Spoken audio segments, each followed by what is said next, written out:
What's up, everyone?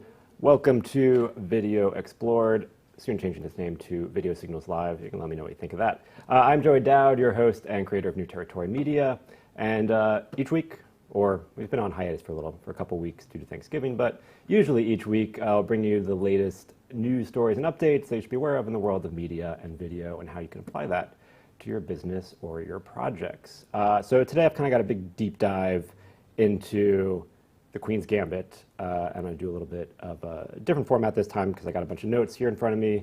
Can't really see my computer in this closer shot, but I'm just going to kind of jump into what I've got with this main sort of, I'll call it a feature that I did on digging into some of the Queen's Gambit material and sort of how this led to some trends in the chess world and how you can take this knowledge and apply it to your own projects, business, whatever sort of focus area that you're involved in. So, if you haven't seen Queen's Gambit, I highly recommend checking it out.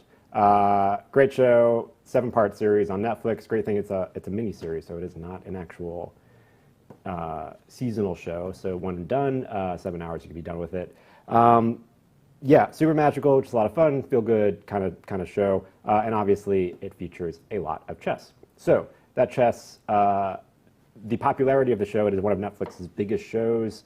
Over its first 28 days, it got 62 million views in the first 28 days, according to Netflix numbers. But that has led to a lot of other progressions in the world of chess. So some highlights there. It's got, according to chess.com, number of new players has increased 5-fold. Inquiries for chess sets on eBay are up 250%. Goliath Games says its chess sales have increased over 170%. I'll dig into some other stats and trends in a moment, but let me jump into one of the stories, first story from the New York Times. And so the interesting thing is this rise in chess has been an ongoing rise throughout the entire pandemic. It is not just because of the Queen's Gambit. So this story from the New York Times, which came out a couple months ago, talked about this huge rise in chess and how chess was being one of the most popular streamed games on Twitch. The esports streaming site.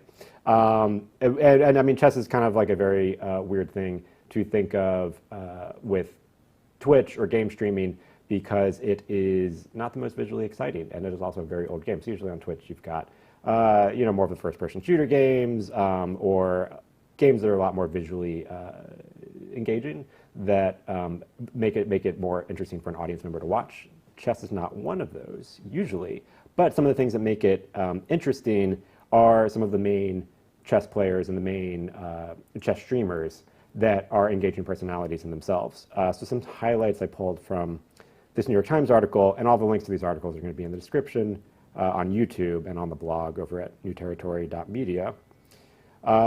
Since the pandemic began, viewership of live chess games has soared. From March through August, people watched they watched 41.2 million hours of chess on Twitch, 4 times as many hours as in the previous 6 months, according to an analytics website, Solynome. And one poll quote that was interesting and kind of was the takeaway of why it's so engaging, and also it's so interesting to see how it's become so popular in the streaming world for a game that's been around for an extremely long time. So this quote, "When I was growing up, high-level chess was secreted behind closed doors, played by the privileged, moneyed people in society," said Clayton Chan, 43, from Tustin, California. "Realizing that I could see chess being played at the highest levels and seeing the players on Twitch communicate their thoughts with the community really resonated with me. The most important thing I learned from him is that it's okay to be bad," he said of watching Mr. Nakamura, who is one of the most popular chess streamers on Twitch. "I realize you can still learn and improve without feeling like an idiot." So it definitely ties into the streaming personalities and the people that make chess engaging and make it approachable for people that are getting interested in chess. And now that has been super propelled by the Queen's Gambit.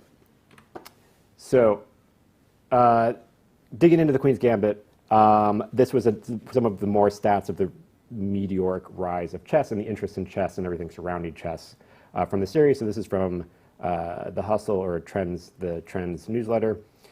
Online chess is one of Twitch's fastest growing categories, total 50 million plus hours during the last year. And some YouTube channels have seen weekly views increase by 40,000 plus. Offline chess is also growing. Soaring increases in Amazon searches for chessboard sets, which has increased 200%, and chess sets for adults, which has increased 154%. Not really sure what chess sets for adults, the differences between that and a regular chess set. So obviously this kind of comes with some rising trends with chess, and there's a very easy parallel to draw here between this show and chess, because the show is about chess, it is a show about overcoming obstacles, all relating to chess. And chess is a very easy and approachable game, whether you don't buy a board set or not. You can play it for free online.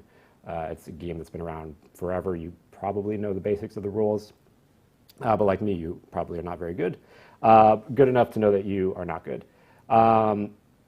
So what I wanted to dig into deeper here was, how does this relate to other trends that you can kind of ride the wave? So I mean, what I was saying, this is a very obvious parallel between, like, it's a show about chess, and chess sets are a thing that you can buy and sell and market, and there's a lot of chess companies and gaming ecosystems around chess.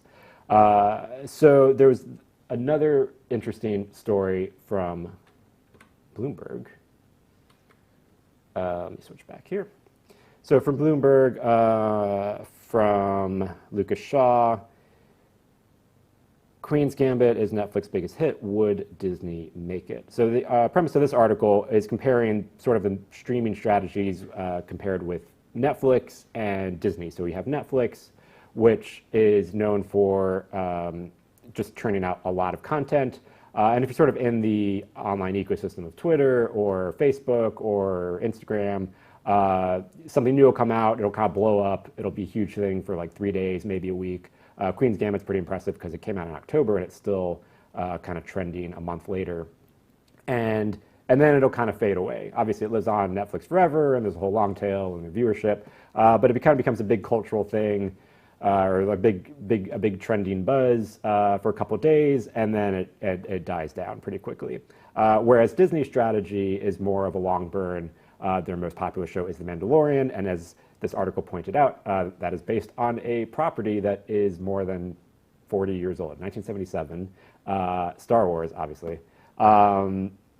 And Disney's, and the joke was sort of like, if Disney had done the Queen's Gambit, that they would have had branded chess sets and a bunch of products and merchandise ready to go as soon as the show shipped. But that's Disney's flywheel. Their flywheel is to make big, huge, popular, or big, huge franchise type shows, or that tie into a franchise, the two main ones being Star Wars and Marvel, and then being able to kind of keep spinning and turn that into amusements and things they can sell and products and experiences. But Disney's streaming strategy has been more of a slow burn. The Mandalorian releases one new episode each week, whereas Netflix drops everything at once. And as I said earlier, it creates a huge blip in the interest stream, and then it sort of dies down. Whereas The Mandalorian, I don't have the chart here, but the comparison interest in The Mandalorian versus the Queen's Gambit, Mandalorian is still light years ahead of Star Wars, light years ahead of the Queen's Gambit. So kind of looking at those two different strategies, oh yes, and one thing I did want to point out, this was a text from last night in one of my group chats. They weren't texting me a picture of a chess set, they were texting me a picture of Baby Yoda, or Grogu, as we now know his name. Yeah, was building a Lego. Actually, Lego does do chess sets. They've done that for a long time. But merchandising wise, people are buying Mandalorian stuff, not chess sets, and that's always been Disney's strategy. Okay, so what I wanted to dig into, and looking at this is like, how can you extrapolate this and apply it to other things that might relate to your business or might relate to your projects you're working on, or your YouTube channel. And if we look at the trends of other Netflix shows, so like I said before, Queen's Gambit had a very obvious tie-in to chess, but and I'll get to this after these slides. I'm trying to remember the order I did all these slides in. But after these slides, I'll get to especially how this is very a powerful way to tap into, especially with YouTube search or YouTube videos. So just kind of briefly going, I dug into some of the trends data over the last basically calendar year. This is the last 12 months, so pretty much most of 2020. When we look at, when I searched for some shows that came out on Netflix in 2020 and how you could see the immediate spike of interest in it and then how it kind of pretty much dies down. So if we look at the Queen's Gambit, huge spike when it came out, nothing before that. Also, I mean, of importance to note, the Queen's Gambit is an actual chess move, so it's not like the name came out of nowhere. It's been named for a while, but interest was pretty much zero before the Netflix show came out. Tiger King, remember that show back when they gave us free money during the pandemic? Huge spike there, and then it doesn't go to zero, but it's a long tail, but it goes practically near zero, but enough where it still maintains some interest. But huge spike, and then it dies down. The Crown, this new season just came out, so some moderate interest as we can see before that, and then huge interest spikes up. This new season just came out, and then it dies down. Ugly Delicious, a cooking show, so that's a pretty easy tie-in to anything cooking related. When the new season came out, huge spike, and then kind of dies down. But obviously these are all huge spikes, and then they always die down. I'm going to throw this personal one in there. This is a Netflix show. You might not have heard of it, or it's a Netflix original documentary. I was one of the cinematographers on this, so I'm going to throw it in there. Mucho Mucho More, the documentary on the astrologer Walter Mercado. As we can see here, and Mucho Mucho More, I mean, that is a common, that was Walter's signature phrase, so there's no reason, as we can see, it wasn't always at zero. But huge spike when the documentary came out over the summer, and then died down. You should go check it out. And so tying this back into YouTube, because that's what I'm most interested in, and that's also kind of the way we can apply this, especially when we're making videos and we want to sort of latch on to these trends. So my whole premise here is like, how can we use Netflix and their huge fad-generating buzz machine to latch on to the huge trend that they're about to spike up and ride that wave, knowing that wave is only going to be a couple seconds in internet time, and then expect that it's going to die down and then look for the next wave. So if we go back, so if we look at this is YouTube search. So the other one was all specifically Google search. This is still Google, but this is for YouTube search. And then we see that same huge spike in interest in people just searching for the word chess on YouTube, and that correlates with the release of the Queen's Gambit. I didn't pull a screenshot of the article, or I think I did, and I forgot to put it in here. But this ties into another article that I did that was related to that Bloomberg article. So this was from Tal Shakar's Substack. Apologize if I mispronounced your name. But he talked about this, basically the sort of fad culture or the fad media ecosystem that exists around Netflix releases and just sort of streaming releases in general. I think it means we only see more and bigger fads at faster paces, that we have more diversity than ever, and yet somehow less at any one point in time. It also means that increasingly the real value or trick won't be in blowing up, though of course it will only get harder and harder to do as we continue to exponentially increase our output of content, but rather in holding on to the 15 seconds of fame once we have it. I also suspect that it means some of us and some businesses will learn to accept that fame comes 5 seconds and not 15 minutes at a time, and punt entirely on the idea of reaching it, instead of focusing on harvesting and capturing as much as possible. I'm sorry, my intonation was wrong. Instead, focusing on harvesting and capturing as much as possible. Some will embrace the increasingly transactional and faddish nature of our cultural society and simply become repeat one-hit wonders. So the title of his whole article was Everyday Groundhog Day. And so going with that idea where if we accept that the famous quote of we all get 15 minutes of fame, but it's not even 15 minutes anymore, it's 5 seconds. Part of this idea is, okay, if you create that on your own and you realize that yes, you can create a huge internet blip and then, but be prepared that it will die down, and then just know that, and you can keep repeating that. And so instead of trying to just be a huge one-hit wonder, you can be a medium one-hit wonder with repeat one-hit wonders of different variety. But tacking this on to the Netflix strategy, Netflix has this huge media engine and promotional engine, and so how can you tap into the shows that they generate that become trending and use your own content to create something that ties into that, that then taps into that same search interest and that same search, that new interest in whatever that topic is, or that ties into that show. So getting back to YouTube, this was a search for, I can't read it on my tiny screen, Chess Queen's Gambit Netflix. So I had to do a bit more of a specific search because if you just search for the Queen's Gambit, you'll get a lot of older videos because it is a chess move. So you'll get videos that are 5 years old and stuff mixed in with the results that relate to the TV show.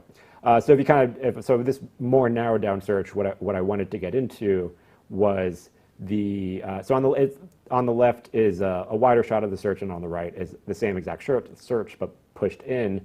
The very top result, so there's a mixture of Netflix clips of the show and videos from popular chess sites that created videos dissecting the chess games in the show. So they were able to tie into their interest, so they're already a chess site, and then tie into the Queen's Gambit and make a relational video that ties into the huge interest of the Queen's Gambit, and then make videos relating to that, dissecting the games. So the top one, I watched that one, and it was actually very interesting, and the guy was just very engaging. And that dissected the very last game of the entire series. But so his channel, it's already popular. So I mean, it already has over 700,000 subscribers. I'm sorry, 800,000 subscribers. I know. Agadmator. So that's the YouTube channel. This is his channel. So what I wanted to point out, this video already has 2.7 million views. He already has a hugely popular YouTube channel.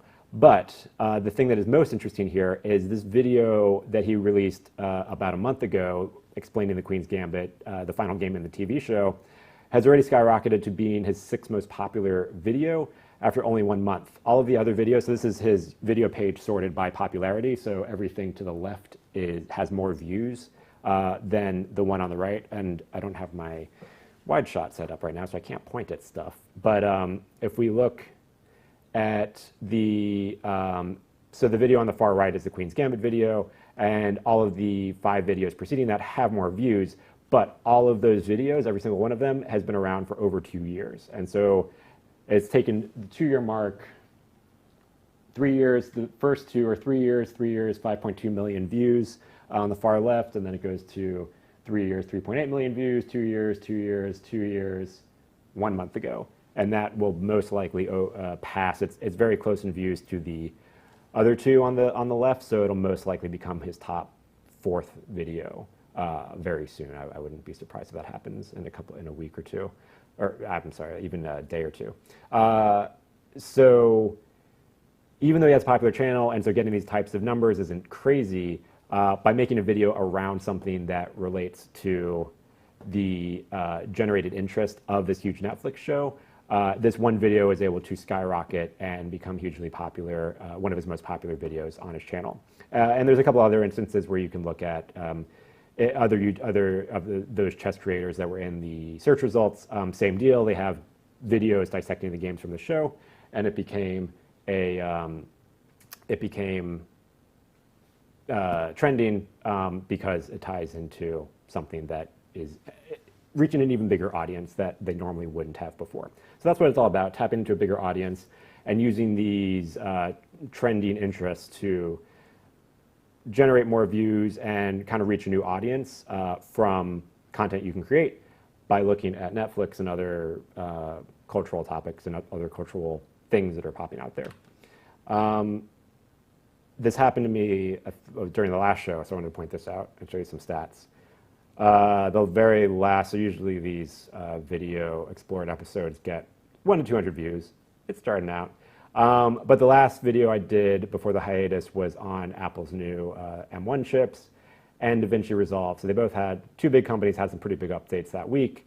And I talked about it like a few days later, so it was still a pretty trending topic and had a lot of interest. And because I kind of talked about these two popular topics, that the previous video has over 2,000 views versus that's 20, I'm sorry, that's like at least 10 times more than what I normally get on one of these shows. Because of, I mean, maybe it's because of my ridiculous hair in the thumbnail, and the other thumbnails don't have me. But I'm going to say it's because of DaVinci Resolve and Apple. I actually did look into the stats to see what search terms were driving the most traffic, and I was expecting it to be Apple, and it was actually DaVinci Resolve. Specifically, it was does DaVinci Resolve work on the Apple M1 chip? But then the ones below that were Resolve, and then the ones below that were Apple. But those were hot topics for the week, and because it was a pretty timely video that came out around that time, it rode the wave of that generated search interest. So none of this is new or rocket science. Like, yes, doing stuff about trending topics is a good way to kind of tap into the communal interest of the moment and possibly kind of reach a wider audience than you normally would. I mean, that other video generated at least 10 new subscribers. So that, you know, that's new people that found this channel that wouldn't have otherwise. And then, oh yeah, so final thought, closing thought with this: how do you tap into future YouTube? I'm sorry, how do you tap into future Netflix shows and possibly plan ahead to, you know, create content for your own brand or your own channel that can tap into future Netflix shows? So there's really no great single website that just has a huge list of like everything coming up on Netflix. They really release the scheduling like a month or two in advance, and so a lot of sites will just repost the scheduling. So just Google upcoming Netflix releases, and you'll find a bunch of sites. I mean, a lot of mainstream industry sites, so like Variety.com or Deadline, will have the upcoming list of all of the new releases, which is a combination of both the Netflix originals and movies and shows that Netflix has licensed that will then be released on the channel. Usually Netflix originals are going to have more of that marketing machine push behind them versus something that they license. So you want to focus more on what are the originals that they are going to be pushing out. And obviously this focuses on Netflix, but there are tons of other streaming services. You've got Hulu, Amazon, Apple, HBO. I want to do a dive and see like how their kind of social media engines compare to pushing out their shows. Obviously, Netflix by far puts out the most amount of stuff on a consistent basis, so there's always something new from Netflix. But all of these other streaming services, like this can apply to any of the other streaming services. Anything that they put out, there's going to be a blip. A little increase in interest, so it can apply to all of the new search interest. I mean, just look at next year. HBO is going to be releasing all of their tentpole films directly to streaming simultaneously with whatever movie theaters are open. But yeah, now it's going to be easier for people to watch super big, super popular, trending movies, and you could easily tap into that by creating content on your channel that ties into it.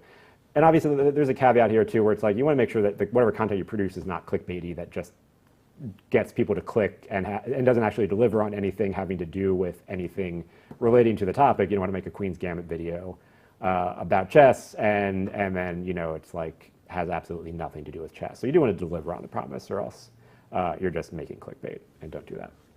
All right, that was sort of my feature cover story highlight of this show. These other ones I'm going to run through pretty quickly because I try to keep this list at 5. Is it Apple Silicon ready? I wrote that because this is Apple Silicon ready. Kind of sounds weird, but it is a website that keeps track of all of the software, and it'll tell you if a specific piece of software is compatible with Apple Silicon or not, and what sort of state it's in, if it's been optimized, if it was used with Rosetta to convert it, And so it's a good place, one-stop shop, if you are getting an Apple Silicon, an M1 computer, to know beforehand if the software that you use all the time is compatible and how it is compatible. And again, all of these links are going to be in the description in the video below. Boosting podcast ad performance. So this was an interesting story or just a little highlight of a study from Nielsen, that if you listen to podcasts, a lot of them are ad supported, and they either have a pre-recorded, more of like a radio commercial of the ad that they'll play before or after, during the podcast, or there's other variations where the actual host of the podcast will read the ad during the show. And so this study found that the versions where the hosts read the ad performs better than other versions where just something produced or like a pre-roll ad plays. Host-read ads produce an average of 50% increase in purchase and recommendation intent among listeners when compared against non-host-read ads. So this logic, this was specifically done with podcasts, but I would say the same logic probably applies if you were looking to do sponsored videos or kind of sponsor YouTube videos with different YouTube creators, that it would be better that they organically talk about your product versus inserting a pre-roll ad or a mid-roll ad of something that you produced that your sponsored person should talk about your product or service. YouTube and Google Video. So with the Google Video Carousel, which is the top bar at the top of Google searches, when you search for a term, might have changed, but the last stat was at least 25% of search results had a video carousel. So videos that relate to your search topic. I always advocate this is one of the main reasons that I say you should create video content, because it is a great way to rocket up to the top of search results when you have videos that relate to target keywords that you're trying to get on the front page for on Google. Usually, and if you've ever sort of taken a look at where these videos are from, most of the time they're from YouTube. So this study has shown that yes, the majority are from YouTube of where the videos are hosted and where they come from. So Moz did a study of a subset of results to kind of look at where the numbers were coming from. And this relates to a Wall Street Journal article that came out earlier in the year that also said that most of the video results were from YouTube. And they were trying to sort of make it sound a bit nefarious. I just feel like, yeah, it's mostly YouTube because that's where everyone's uploading videos. Google has thorough documentation on how to make sure that your videos are properly indexed if you host videos yourself, or if you use them on another platform or embed them on your web page, to make sure that you have the proper metadata on the web page so that Google's crawlers can read it and identify it as a video and embed it. So in Moz's subset of data that they analyzed, 94.2% of the video results were from YouTube. So obviously the overwhelming majority. 1.5% was from Khan Academy, which I thought was interesting because that is a private company that hosts their own video, so it's not like another third-party hosting service like Facebook, where Facebook was 1.4%. Microsoft, I don't even know what Microsoft is hosting, or if that's just like Microsoft support videos. And then number 5 was Vimeo. So I expected Vimeo to be higher up, being they've been around just as long as YouTube, I think. So Vimeo is 0.1%.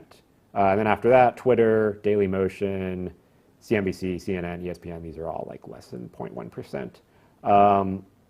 But obviously this is just a subset of data that Moz analyzed. This is not conclusive of like all research results and what they display. What does this mean for you if you're hosting videos? I mean, I always argue that there's a better reason. If you are investing in putting out consistent content and building out a YouTube channel, then it is always better to put stuff on YouTube. If you are uploading videos that you just want to host on your website, or if these are like landing page videos and you want it to just be a nice, clean, white label type service, then don't use YouTube. It's never a good thing for that. But if you're making videos that would rank on search results anyways, then you would probably want to have them on YouTube because there would be something that ties into a topic that would makes sense to be on YouTube. So now, I mean, not just obviously Google, and you want your videos to show up in Google search results, but YouTube is the second largest search engine after Google. So if you have content that you want people to find, you should put it on YouTube, because there is only one way to get in the YouTube search results, and that is to upload videos on YouTube. So the only argument I would say against YouTube is if you just want to embed this on your site and keep it clean and not link to other videos, and not run the risk of some thing at the end showing something that you don't want to show. So I mean, if it was like a promo video for your business that is on your landing page, I would say do Vimeo or Brightco or something else that's a white label that can be a clean embed. And if you do, for whatever reason, don't want to use YouTube, but you want your video to be indexable by Google, make sure you read up on their documentation and make sure that you have the proper metadata. I think at minimum, it's like you have to have a title tag, description tag, the video length, and the video thumbnail file for it to understand that it's a video and for it to properly display. Other quick hit. Oh, right, these are just examples of the search bar. Final Cut Pro drops the X. So if you have followed the Final Cut Pro saga at all over the last decade, you'll remember that with Final Cut 7, the next version that came after Final Cut Pro 7 was Final Cut Pro X. So they jumped 3 numbers and made it X or 10. It's kind of a mixture of how people called it. But anyways, it sort of became just FCPX as the shorthand for writing, for identifying the software. And then it would be FCP7 versus FCPX. Well, now Final Cut has come full circle, and in their 10.5 release, really the only major thing they updated was they just dropped the X, which led some people to do another freak out of like, is Apple going to ditch Final Cut again? And then is everyone going to be kind of screwed that adopted Final Cut Pro? I mean, we've gone through this before. I don't think so. It is a bit weird that they did a full new version update, and the only thing new in it was they dropped the X and made it Apple Silicon compatible, which is not surprising. They did that with all of their software. And that's pretty much it. But I mean, they did just release a huge major update to work better with proxy workflows, huge proxy workflow updates. I'm wondering if that was something that they were planning on doing for 10.5, but they just sped it up because once the pandemic hit and everyone had to work from home, the proxy workflows became extremely, extremely valuable and hair-pulling saving. We use proxy workflows all the time here, and it is a lifesaver. So I don't know if that was just something they sped up and they didn't have anything to release right now, but I wouldn't do another panic attack over that. I also don't even know what other software I would switch to, because I always want to bang my head on a wall when I use Premiere. Lastly, some gear stuff. Camera strap meets tripod. So this kind of funky looking tripod strap thing caught my eye. The Conda camera strap. So I always love stuff that doubles up, especially if I'm sort of just want to travel light or travel for fun and just keep some stuff on me. I've had sling camera straps. I've had Joby mini tripods, which they're great, but they're a bit bulky and they're also not a strap, so you have to hold it around. This is a hybrid part camera strap, part flexible, 2 flexible arms. So you can position it, you can sling it around your shoulder and then position it and turn it into a tripod or a selfie stick or a vlogging stick or all the above. So I'm always down for stuff that is multifunctional, multi-use, and yeah, I think that's cool. I haven't used it, but I think it's worth checking out. I feel silly now because I did not grab the pricing, so I have no idea how much it is. But it is the Conda camera strap, but I'll have a link for it in below. That's a wrap for the show. Check out the links over here. Head over to newterritory.media. Subscribe to the channel if you have not done so already. If you found this video because you were searching for the Queen's Gambit or Apple M1 or DaVinci Resolve, hello. I'm glad that keywords and search terms worked for you to find this place. I'll be back each Thursday with this newly called rebranded show, Video Signals Live. Thank you for watching, and I will see you in a couple of days. Take care.